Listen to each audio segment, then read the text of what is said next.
أعوذ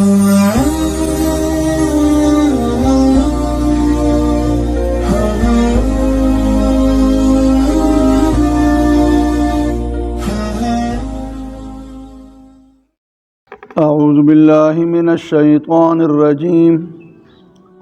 بسم الله الرحمن الرحيم.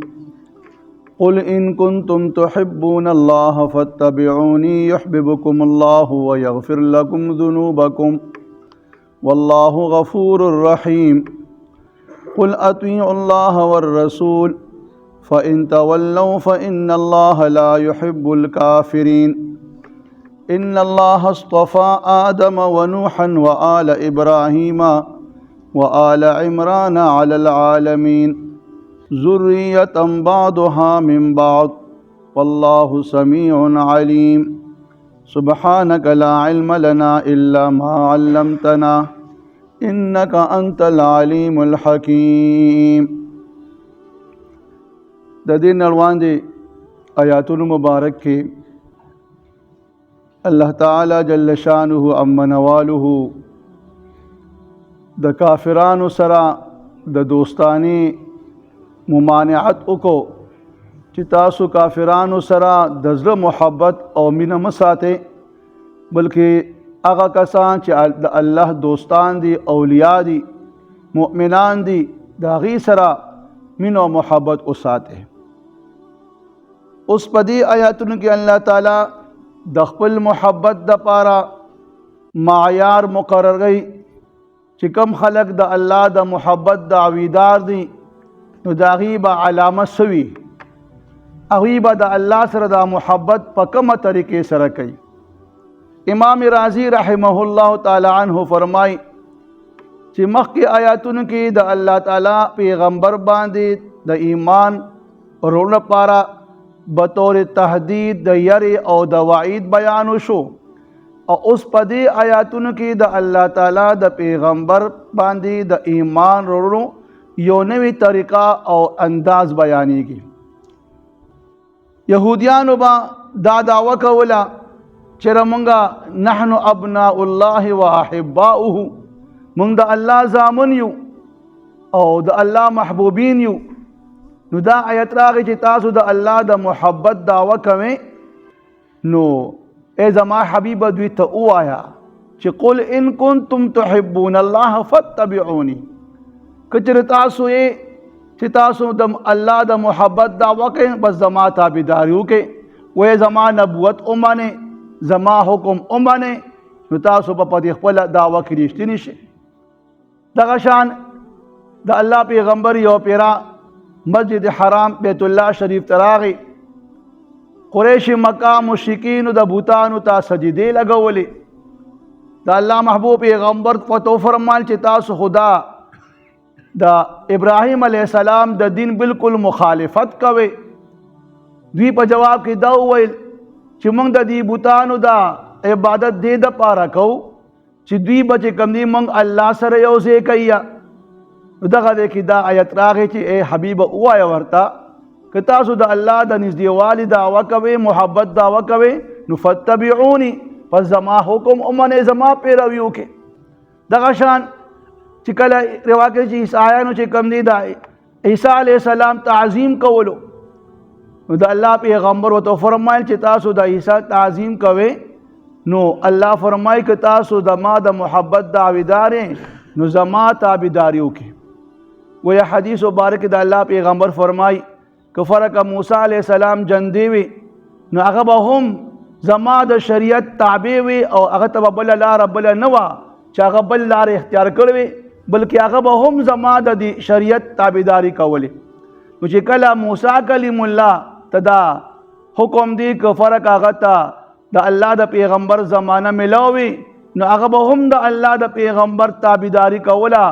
نو گویا چې کم خلق داغي نسبت د موسی کلیم الله سره دی، یهودیان چې کم دی، نو هغوی خو به طریق اولا د دې آخري پیغمبر تابعداري په هغوی باندې لازم او واجب ده. دغه شان د الله پیغمبر فرمای چې کله عیسی علیہ السلام د اسمان نه دنیا ته نزول وکړي، نو څه به وي ستاسو شان او مرتبه چې کله عیسی علیہ السلام دنیا ته راشي، نو داغه امام به هم ستاسو امام وي گویا هغه به هم ستاسو دا پیغمبر شریعت او داغه طریقې باندې با اتباع کوي. نو اے عیسایانو چې کله عیسی علیه السلام د دې آخري پیغمبر دا شریعت تابعداري په هغه باندې لازمه ده، نو په تاسو باندې خو په طریقې اولا د دې آخري پیغمبر تابعداري لازم او واجب ده. نو الله فرمای چې څوک زما د محبت دعوه کوي نو دوی ته ووایه چې فتبعوني، پس تاسو زما تابعداري وکړئ. گویا په دې کې دې خبرې ته اشاره ده چې د الله د محبت معیار هغه د الله د آخري پیغمبر په پیروي باندې دی. کم خلک د الله د آخري پیغمبر تابعداري کوي، دغه سنتو باندې عمل کوي، نو دې د الله د محبت که دعوه کوي نو رښتینی دی. نو څوک چې هر کله د الله د پیغمبر تابعداري وکړه نو یحببکم الله، وی الله به چې کوم دی د سره محبت وکړي. یو د الله سره د بندګانو محبت دی چې بنده به الله سره څنګه محبت کوي، نو د هغې معیار وښودو چې تاسو د ما د آخري پیغمبر اطاعت پیروي وکړئ. گویا چې کم د ما د پیغمبر کومه خبره تاسو ته کوي، د الله د عبادت کمې طریقې درته ښیي، د الله کم احکامات درته ښیي، نو هغه طریقې اختیار کړئ، نو الله به تاسو سره محبت وکړي. نو الله به تاسو سره څنګه محبت کوي؟ د الله محبت بندګانو سره دا دی چې الله تعالی چې کم دی د خپل بندګانو باندې رحمتونو باران وري، دوی د بخانه کوي یا دوی ته چې کم دی ثوابونه ورکوي. الله والله يحب المحسنین، الله محسنین سره محبت کوي، نیکانو خلقو سره محبت کوي. مراد دا چې الله نیکانو خلقو ته ثوابونه ورکوي. حدیث کې راځي چې د الله تعالی چې کم دی سل رحمتونه دي. یو رحمت الله دنیا ته را لېږلی دی، د هغه رحمت بنا باندې دا مخلوق یو بل سره محبت کوي، او یو کم سل محبتونه الله تعالی هغه د خپل اولیاء د پاره مخصوص کړي دي چې د هغې ظهور به پر ورځ د قیامت کېږي. نو هغه یو سل رحمتونه به پر ورځ د قیامت الله هغه خپل دوستانو باندې تقسیموي. اوس د الله د محبت چرا د الله د محبت تقاضی څه دي؟ د الله محبت څه ته ویلی شي؟ نو قرآن مجید کې هغه اقوال هغه کارونو ذکر دی چې هغه په هغې کې د الله د محبت بیان دی. قرآن مجید کې بل ځای کې راځي چې واحسنوا، تاسو نیکی کوئ، ان الله يحب المحسنین، بشک الله نیکانو سره محبت کوي. کوئی د الله د محبت معیار څه دی؟ نیک کار کول. بل ځای کې الله وایي ان الله يحب التوابین ويحب المتطهرین، الله هغه خلق خوښوي چې توبه ډېره زیاته وباسي او هغه خلق چې هغې پاکیزګي اختیاروي. نو گویا د الله د محبت معیار څه شو؟ توبه ویستل او پاکیزګي اختیارول. بل دی کې الله څه فرمایي؟ والله يحب الصابرین، الله محبت کوي صابرینو خلقو سره. گویا چا باندې مصیبت راغی او صبر یې وکړو، الله هغې سره محبت کوي. نو دا صبر هم د الله د محبت یو معیار دی. دغه شان بل دی کې الله فرمایي ان الله يحب المتوکلین، الله چې کوم دی هغې خلقو سره محبت کوي څوک چې د الله په ذات باندې باور لري. دغه شان نورم آیاتونو کې د الله د محبت بیان راغلی دی، او چې کوم د هغې مخالف خبرې دي چې الله چا سره محبت نه کوي. ولا تعتدوا ان الله لا يحب المعتدین، تاسو د حد نه تجاوز مه کوئ، بېشکه الله چې کوم دی هغې خلقو سره محبت نه کوي څوک چې د حد نه تجاوز کوونکي دي. دغه شان ولا تسرفوا، اسراف مه کوئ، ان الله لا يحب المسرفین، بېشکه الله د اسراف کوونکو څخه محبت نه ساتي. دغه شان بل دی کې الله فرمایي والله لا يحب كل كفار اثیم، الله محبت نه کوي هر هغه ناشکره او ګناهګار کس سره. بل دی کې الله ان الله لا يحب من كان خوانا اثیما، بېشکه الله محبت نه کوي هغه کس چې خیانتګر وي او ګناهګار وي. بل دی کې الله ان الله لا يحب كل مختال فخور، بېشکه الله هر متکبر مغرور سره محبت نه کوي. نو الله دلته قرآن مجید کې د خپل محبت هغه معیار مونږ ته بیان که د الله محبت کول غواړې داویدارې نو الله زما د پیغمبر تابعداري وکړي نو الله بس تاسو ګناهونه معاف ويغفر لكم ذنوبکم والله غفور رحیم الله بخون کې دی او مهربان دی. چې کله دا آیت نازل شو نو د منافقانو سردار عبد الله ابن ابی خپل ملګرو ته وی چې دا پیغمبر خو خپل ملګرو ته هغه حکم کوي چې تاسو زما تابعداري وکړئ گویا څنګه چې نسوارا د عیسی علیه السلام تابعداري کوله او نعوذ بالله هغې اخر کې هغه ته پیغمبر د الله زوی ووی او الله ورته ووی نو گویا دیم دغه طریقه اختیاري نو دغه دی کې ورپسې دا آیت راغی چې قل اطیعوا الله والرسول ای زما حبیبي ته ووایه چې اطاعت د الله او د الله رسول اطاعت دا دواړه یو شی دی. په حیثیت رسول اطاعت چې کوم دی هغه د الله اطاعت دی. حدیث مبارک د الله پیغمبر فرمای چې زما ټول امتیان به جنت ته داخليږي ما سوا د هغه امتینا چا چې زما انکار وکړو. صحابه کرام عرض وکړو د الله محبوب پیغمبر صلی الله علیه وسلم ستا امتیانو کې به څوک انکار کوي؟ وی فرمایل هر هغه کس چې زما خبره ومنله اب جنت ته داخليږي او چا چې زما خبره ونه منله هغه زما انکار وکړو گویا هغه د جنت ته محروم شي. نو په دغه حدیث کې د جنت د دخول لپاره د الله د پیغمبر اطاعت د الله د پیغمبر پیروي لازم او واجب وګرځیدله. بل حدیث کې د الله پیغمبر فرمای من اطاعني طاع الله چا چې زما تابعداري وکړه د الله تابعداري وکړه او چا چې زما نافرمانی وکړه گویا د الله نافرمانی وکړه گویا د پیغمبر اطاعت دا د الله اطاعت ته. او فإن تولوا پس که دوی مخ واړو نو فإن الله لا يحب الكافرين پس بشک الله محبت نه کوي د کافرانو خلقو سره. ورپسې آیت کې الله تعالی بیا مزید څنګه چې اول الله د خپل اخیری پیغمبر شان بیان کو چې څوک زما د اخیری پیغمبر تابعداري کوي نو گویا دی زما د محبت داویدار دی دی ما سره محبت کوونکی دی او زه به چې کوم دی د سره محبت کوم. اوس مزید الله تعالی د خپل نور عظیم پیغمبرانو ذکر کوي چې څنګه د دې پیغمبر اطاعت او تابعداري واجب ده د الله د محبت د پاره دغه شان د هغه پیغمبرانو هم اطاعت او تابعداري د الله د محبت د پاره لازم او واجب. الله لومبني الله فرمای ان الله اصطفى آدم و نوحا بشک الله منتخب کړی دی آدم علیہ السلام او نوح علیہ السلام و آل ابراهیم او آل ابراهیم و آل عمران او آل عمران علی العالمین د خپل زمانه په تمام عالم باندې. بعضی فرمایي چې علی العالمین تمام جهان ذکر کیږي او بیا تمام جهان کې چې کوم دي ملائک علیہ السلام مرال گویا دا انبیاء کرام په تمام عالم باندې چې کوم دي الله دوی ته ورواله ورکړي دي. گویا دی آیت دا ثابت شولا چې تمام رسول د تمام ملائک علیہ السلام نه چې کوم دي اغوی ته ورواله او فضل الله تعالی ورکړي دي. او دلته الله د آدم علیہ السلام اول ذکر وکړو چونکه آدم علیہ السلام د انسانانو اصل دی. الله چې کوم دی وتا تمام سيزونو نمونه وته اخودل بیا چې کوم دي تمام ملائکه چې کوم دي مسجود د وګرځول ابلیس چې کله انکار وکړو هغه لعنتی وګرځو او خپل دشمن وګرځو. نو آدم علیہ السلام چونکه تمام انسانانو اصل دی نو ځکه د هغه بیان وکړو او لومبني پیغمبر نبی دی.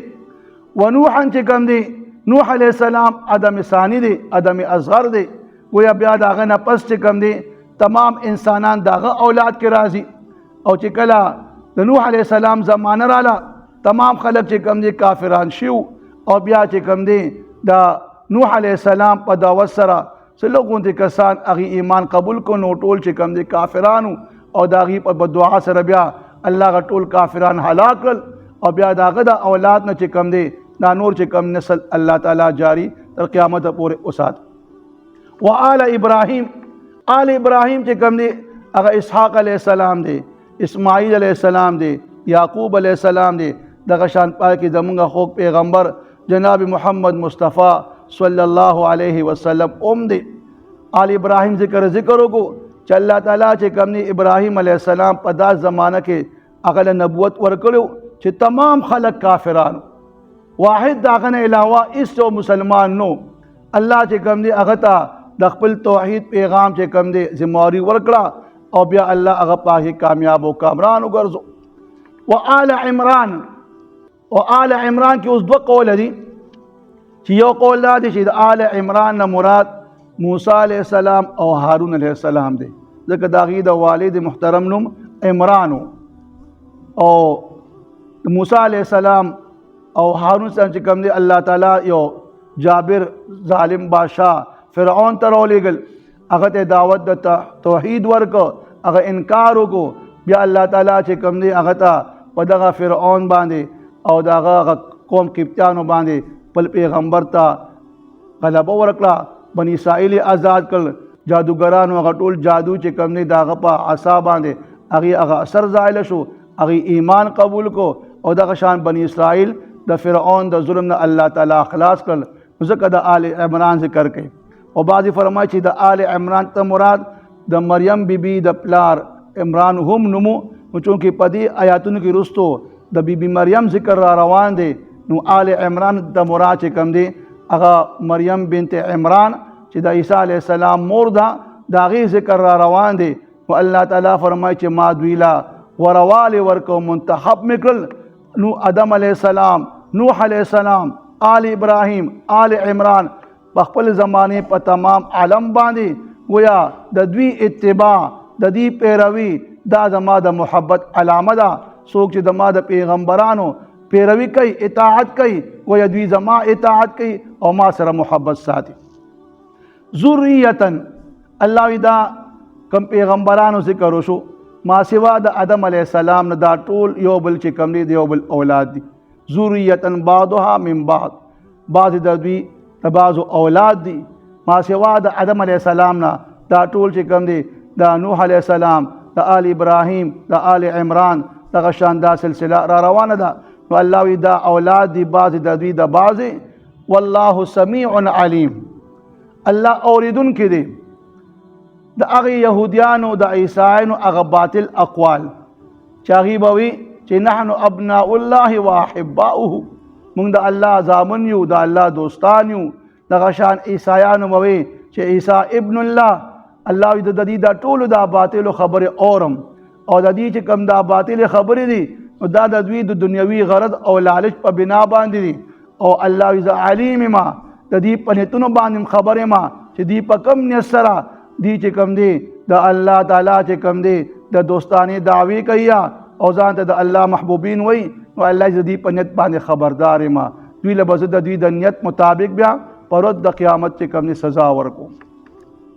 قل ای زما حبیب اوایا دوی ته ان کنتم کچریه تاسو تحبون الله د الله د محبت دعویدار، نو فتبعونی پس تاسو زما تابعداري وکړئ. اوس گویا که یو سړی اسې د الله د پیغمبر د محبت دعوه کوي او باقی د جون طریقې دا د الله د پیغمبر د طریقې نه مخالف وي، نو دی په دې خبره کې دروغجن دی. او د الله پیغمبر پیروي که یو انسان هر ځای کې دی، روایت کې راځي چې کله حضرت معاذ بن جبل تعالی عنہ د یمن گورنر مقرر کړی شو، د الله پیغمبر هغه ته په لاره کې نصیحت کولو او بیا یې ورته وفرمایل چې ای معاذ بن جبله کیدای شي ته واپس بیا راځې نو زما په روزي مبارک باندې به راځې، گویا زه به دنیا نه زما فنا شوي. معاذ بن جبل چې کوم چې دا خبره اورېده نو په ژړا شو. د الله پیغمبر ته بیا وفرمایل چې ای معاذ بن جبل جاړه ما، هر هغه زما امتی کاغه هر ځای کې وي او زما تابعدار وي، زما په تعلیماتو باندې عمل کوي، نو گویا دی ما سره خوا کې دی، ما ته نږدې دی.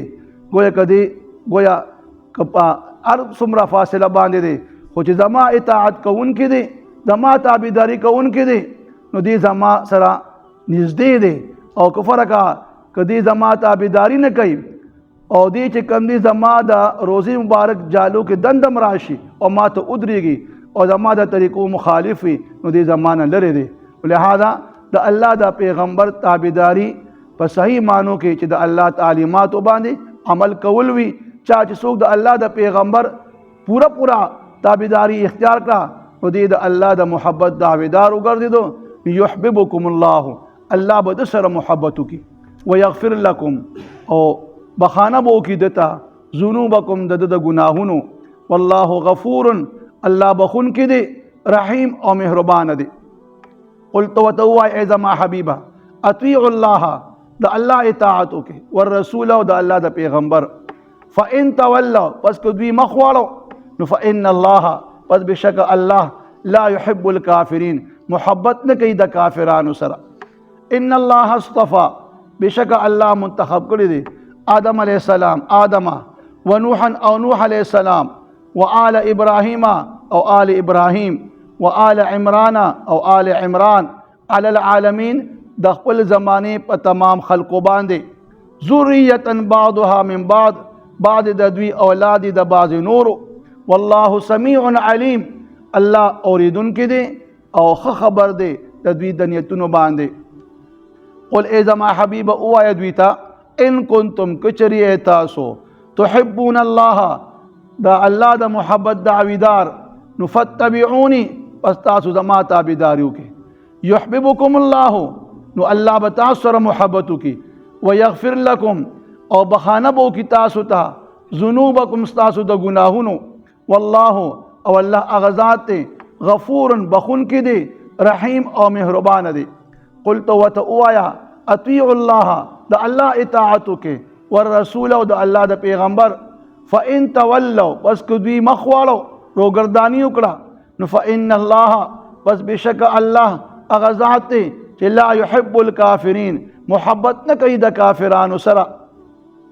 ان الله اصطفى، بشک الله منتخب کړی دی آدم علیہ السلام، ونوحا او نوح علیہ السلام، وآل ابراہیم او آل ابراہیم، وآل عمران او آل عمران، علی العالمین، په تمام عالم باندې. ذریة بعضها من بعض، بعض د دوی اولاد د بعض نورو. والله سمیع علیم، الله اوریدونکی دی او پوهه دی د دوی په هر حال او په نیت باندې.